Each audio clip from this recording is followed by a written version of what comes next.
Ten człowiek rzadko się uśmiechał, a jedyną radość w jego życiu sprawiały mu kolejne eksperymenty, które prowadził ku chwale Rzeszy. Sukcesy, które odnosił na tym gruncie, doprowadziły go ostatecznie do miejscowości Pokrzywno pod Poznaniem, gdzie zlecono mu stworzenie czegoś, co mogło odmienić losy wojny. Kim był Kurt Blome, jedna z najbardziej tajemniczych postaci II wojny światowej?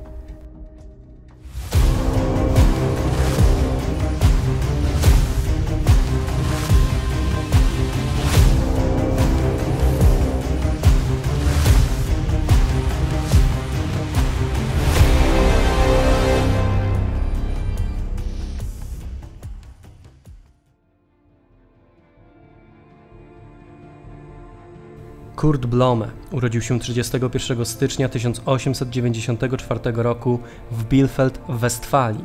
Po ukończeniu szkoły średniej rozpoczął studia medyczne. Wraz z wybuchem I wojny światowej wstąpił do armii, by służyć w 75. Bremeńskim Pułku Piechoty w randze dowódcy batalionu. Po zakończeniu wojny zaangażował się w politykę, wziął nawet udział w nieudanym puczu Kapa Ludwica. W 1921 roku otrzymał doktorat, a rok później wstąpił do NSDAP, która za kilkanaście miesięcy została zdelegalizowana, a sam lekarz za swoje radykalne poglądy został zwolniony z uczelni. 9 lat później, po kilkuletnim członkostwie w niemieckiej Narodowej Partii Ludowej, Blome ponownie wstąpił do odrodzonej NSDAP, a jego kariera nabrała tempa. Naukowiec został mianowany zastępcą doktora Leonarda Contiego, naczelnego lekarza Rzeszy. Uznanie w oczach przełożonych spowodowało, że Blomego spotkały kolejne zaszczyty. W 1941 roku został mianowany członkiem Rady do Spraw Badań Naukowych Rzeszy, a 2 lata później, 30 kwietnia 1943 roku, pełnomocnikiem do spraw badań nad rakiem. Dzięki tej nominacji Kurt Blome mógł podjąć się pracy nad bronią biologiczną. Miejscem jej powstania miało być Nezelstadt, czyli Pokrzywna, dzisiejsza dzielnica Poznania. Oficjalnie uważa się, że III Rzesza nie zdecydowała się na użycie broni biologicznej i nie prowadziła nad nią poważniejszych badań podczas wojny. Podobno wpływ na to miała postawa samego Adolfa Hitlera, który podczas I wojny światowej został zaatakowany gazem bojowym, który pozostawił u niego olbrzymią traumę i przyczynił się do negatywnego podejścia względem korzystania z tego typu broni. O ile w pierwszej fazie wojny nastawienie to było faktycznie nienaruszalne, o tyle od początku 1943 roku, czyli od klęski stalingradzkiej, coraz częściej myślano o badaniach nad tego typu bronią. Uważano bowiem, że efekty takich prac mogłyby przynieść upragnioną Wunderwaffe i przyczynić się do zwycięstwa Rzeszy. Badania nad specjalną bronią zostały zlecone przez nie mającego żadnych skrupułów Reichsführera SS Heinricha Himmlera. Naukowcem odpowiedzialnym za ten projekt był Kurt Blome. Jakkolwiek prowadził on 9 innych dużych projektów badawczych, to właśnie ten prowadzony w Pokrzywnie możemy uznać za najważniejszy w jego paranaukowym dorobku. To tutaj pracował nad przechowywaniem i przenoszeniem bakterii oraz wirusów, spośród których wymieńmy te najbardziej znane: cholerę, wąglik i oczywiście tyfus. W tego typu badaniach miał już zresztą spore doświadczenie, które wyniósł z Dachau, gdzie prawdopodobnie eksperymentował na więźniach. Ponadto Blome interesował się i w mniejszym lub większym stopniu uczestniczył w badaniach nad malarią, pryszczycą czy wreszcie gazami bojowymi, nad którymi badania zintensyfikowano w 1944 roku w Auschwitz, odkąd zaczęto testować je na więźniach. Rozległe kontakty pozwoliły Blomemu na stworzenie zgranej grupy wybitnych niemieckich naukowców, których łączył jeden cel: stworzenie broni będącej w stanie bez względu na środki poskromić wrogów Rzeszy. Cel ten miano osiągnąć w Pokrzywnie. Pokrzywno, przed wojną wieś, dzisiaj integralna część Poznania, stanowiło idealne miejsce do stworzenia tajnego ośrodka badań. W 1943 roku, czyli wtedy, kiedy Niemcy powołali Centralny Instytut Badań nad Rakiem, miejsce to było już mocno zgermanizowane. Jedyną przeszkodą były zajmujące teren Urszulanki, których klasztor został zreorganizowany przez Niemców już w 1939 roku, a mówiąc precyzyjnie, przekształcony niejako w obóz pracy. Ponadto niektóre z sióstr werbowano na służbę w niemieckich domach. W 1943 roku Niemcy sprowadzili kilkuset polskich robotników, którzy zaczęli wznosić nowy gmach Instytutu. Cały teren otoczono murem, zbudowano szosę, poszerzono tory kolejowe, innymi słowy podjęto się realizacji naprawdę dużej inwestycji. Obszar Instytutu, którego charakter sam Heinrich Himmler określił mianem pilnego projektu budowlanego, wynosił blisko 3 hektary. Otoczono go 2-metrowym ceglanym murem, a w narożnikach umieszczono betonowe bunkry strażnicze. Budynek klasztorny przeznaczono na centralny gmach Instytutu, gdzie zlokalizowano biura i pracownie Niemców. W obrębie murów umieszczono 4 parterowe, niemal identycznie wyglądające budynki.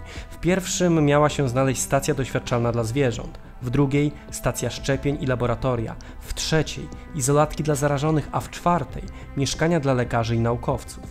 Parterowe budynki posiadały dodatkowo 1 lub nawet 2 kondygnacje pod ziemią, które wzajemnie były połączone siecią korytarzy, jednakże zostały zalane i nie wiadomo, jakie skrywają tajemnice. Najważniejszym budynkiem okazuje się tzw. stacja doświadczalna dla zwierząt, której oficjalne przeznaczenie wydaje się dość wątpliwe. Znajdowały się w nim bowiem łazienki, ustępy, kabiny natryskowe, czyli urządzenia, z których korzystać mogli tylko ludzie, co jasno wskazuje na bezpośrednie przeznaczenie tego miejsca. Mimo gotowych budynków, wyposażonych w konkretną aparaturę, w Pokrzywnie prawdopodobnie nigdy nie przeprowadzono eksperymentów na ludziach. Sprawy organizacyjne zabrały po prostu zbyt dużo czasu. Pokrzywno zostało zajęte przez Sowietów 24 stycznia 1945 roku i natychmiast przez nich sprawdzone. Okazało się jednak, że najważniejsza część dokumentacji została zniszczona przez Niemców. Potwierdzają to zresztą relacje polskich więźniów, którzy byli zatrudnieni przy wynoszeniu mebli oraz sprzętów z budynków. Zapamiętali oni, że Niemcy bardzo dokładnie przeglądali dokumentację. Część dokumentów chowali, lecz większość po prostu palili. Sam Blome uciekł do Berlina na kilka dni przed zajęciem Instytutu przez wojska sowieckie, prawdopodobnie 20 lub 21 stycznia. To jemu w udziale przypadło zabezpieczenie najważniejszych dokumentów, w których znajdowały się szczegóły planowanych badań. Interesującym pozostaje fakt, że ucieczka do Berlina nie oznaczała rezygnacji z badań. Prawdopodobnie znajdowały się one w tak rozwiniętym stadium, że Blome uważał, iż będzie je prowadził w innych warunkach. Ostatecznie się to nie udało, aczkolwiek Blome miał solidne podstawy, by twierdzić, że będzie inaczej. W Turyngii bowiem, w obliczu nadciągającego frontu, stworzono siostrzany względem Nesselstadt ośrodek badań, który samą swoją nazwą wskazywał na jego paranaukowe przeznaczenie. W połowie listopada 1944 roku w Geraberg Niemcy podjęli się budowy tzw. Instytutu do Badań z Pogranicza Medycyny i to właśnie do tego budynku, do tego miejsca pędził w styczniu Blome.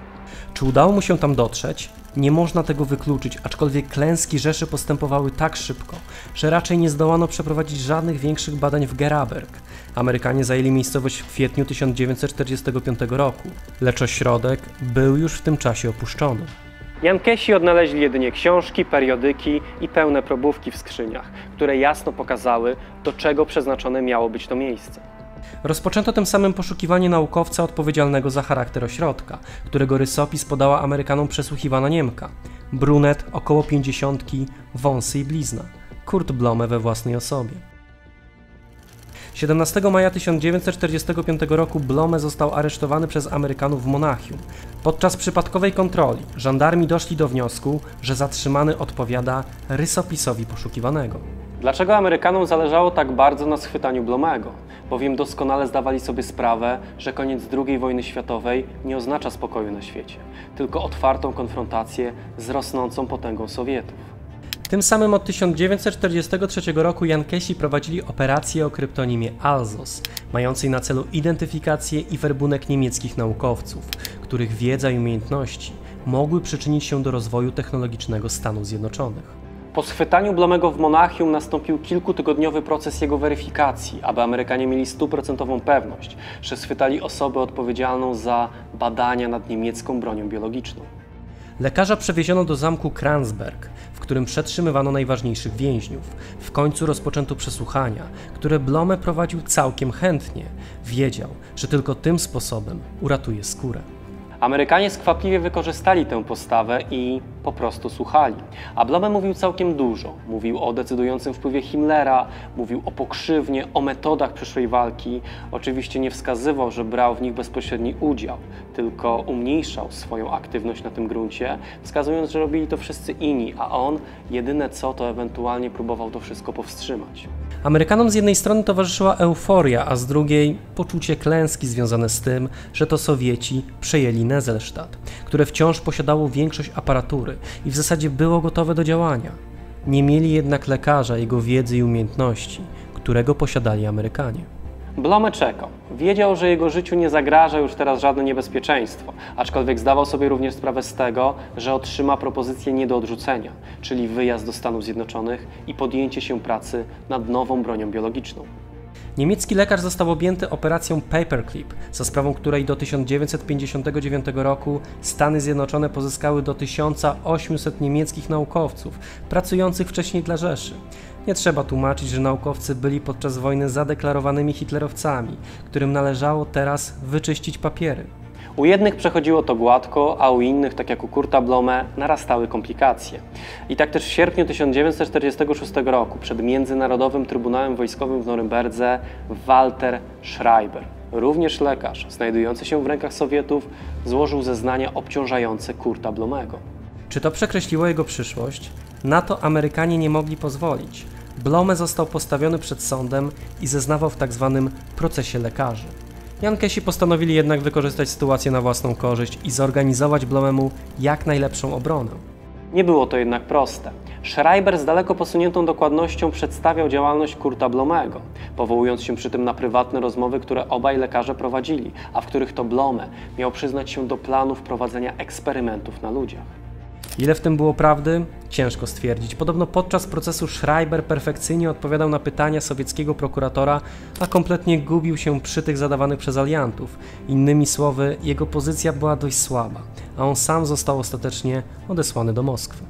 Tym niemniej w trakcie procesu pojawiły się kolejne dokumenty informujące o tym, że Blome faktycznie planował eksperymenty na ludziach.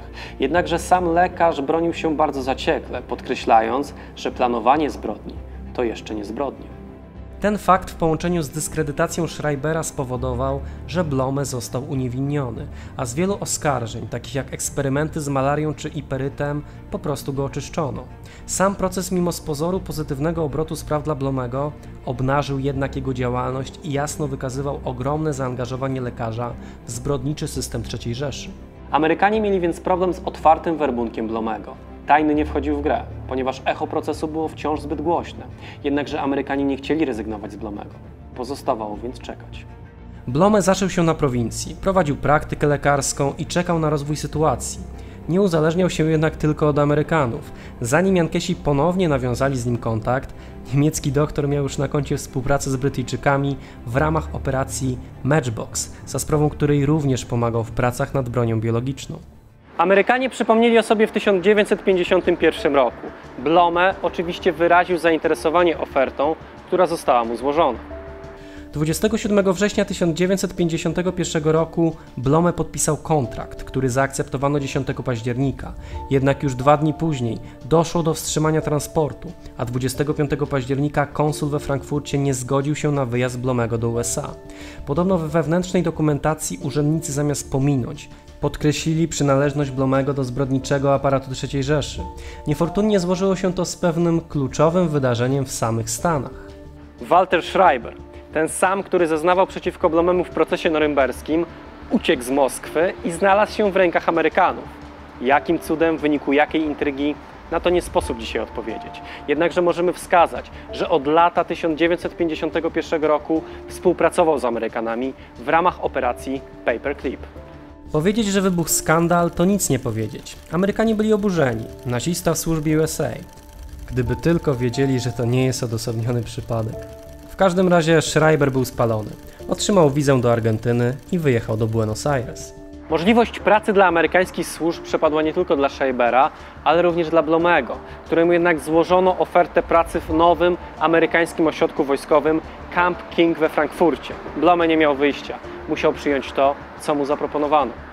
Żeby było zabawniej, zajął stanowisko po Walterze Schreiberze, który po ucieczce z Moskwy przez 2 lata przebywał w Niemczech i pracował w Camp King. W ośrodku Blome oficjalnie pracował jako lekarz, choć niewykluczone, że z takimi umiejętnościami brał udział w programie o kryptonimie Bluebird, w ramach którego testowano narkotyki i środki odurzające podczas przesłuchań. CIA przykładało olbrzymią wagę do tego programu, a fachowca taki jak Blome idealnie nadawał się do jego prowadzenia. Współpraca trwała do 1952 roku, od kiedy to Blome rozpoczął po raz kolejny własną praktykę lekarską, przerwaną za 10 lat. W 1962 roku pewna lekarka z Lipska wysłała list do redakcji Westfalische Rundschau w Dortmundzie, w którym wskazywała, że Blome to bestia, diabeł i hańba dla Niemiec. W lutym podobny w tonie list wystosowała grupa lekarzy z Uniwersytetu Karola Marksa w Lipsku. Sprawa stawała się głośna, a Blome tłumaczył się nawet w berlińskim radiu. 4 kwietnia 1962 roku znowu wszczęto śledztwo, w którym znowu uznano Blomego za niewinnego. Demony upomniały się o Blomego jeszcze pod koniec jego życia, kiedy to światło dzienne ujrzały zapiski Wolframa Sieversa, sekretarza generalnego organizacji ANRB, które rzuciły nowe światło na działalność lekarza, głównie w Dachau. Jednakże nie był on przedmiotem procesu. Prokuraturę interesowała przede wszystkim działalność wspomnianej organizacji. W 2015 roku okazało się, że Blome brał również udział w akcji T4, czyli zbrodniczym programie polegającym na tzw. fizycznej eliminacji życia niewartego życia, w ramach którego zamordowano blisko 70 000 chorych na schizofrenię, padaczkę, otępienie i inne choroby. Do końca życia Blome prowadził praktykę lekarską i zachował trzeźwość umysłu, aczkolwiek w ostatnich latach życia stawał się coraz bardziej wyalienowany.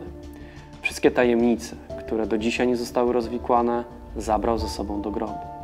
Dziękuję Państwu za uwagę i do zobaczenia w kolejnym odcinku.